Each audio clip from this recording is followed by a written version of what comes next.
សុខសប្បាយអ្នកគ្នាហើយយើងអ្នកគ្នាស្គាល់ខ្ញុំណែនាំខ្លួនបន្តិចខ្ញុំឈ្មោះមេងសាងជាគ្រូបកូននៅក្លឹបហាត់ប្រាណ Elite Fitness ហ្នឹងហើយពាក់ព័ន្ធជាមួយនឹង background ខ្លះៗเนาะអញ្ចឹងពាក់ព័ន្ធជាមួយ background ខ្ញុំខ្លះៗខ្ញុំស្ថិតនៅក្នុងវិស័យហាត់ប្រាណនេះច្រើនជាង10ឆ្នាំពាក់ព័ន្ធជាមួយនឹងការហាត់ប្រាណខ្លួនឯងណា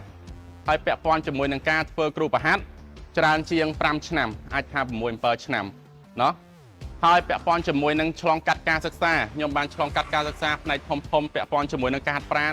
ច្រើនដែរដោយសារតែនៅក្នុងស្រុកយើងរៀងពិបាករកកន្លែងរៀនអញ្ចឹងខ្ញុំបានឆ្លងកាត់ការសិក្សាមកពីខាងម៉ាឡេ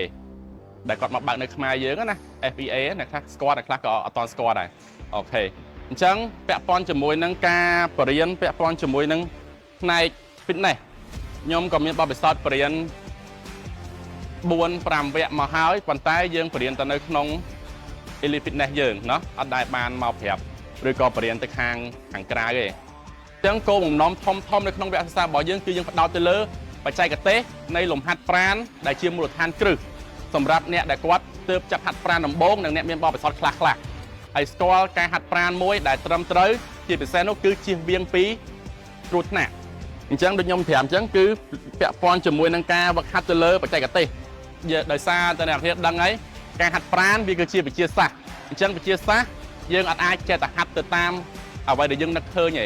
តែពេលណាដែលយើងហាត់ខុសប្រកបណាស់អាចនឹងមានបញ្ហាហ្នឹងហើយអញ្ចឹងវគ្គហ្នឹងគឺផ្ដោតសំខាន់ទៅលើបច្ចេកទេសនៃលំហាត់ប្រាណដែលផ្ដោតទៅលើវិទ្យាសាស្ត្រនៃលំហាត់មួយដែលជាមូលដ្ឋានគ្រឹះសម្រាប់អ្នកទាំងអស់គ្នាណាអូខេ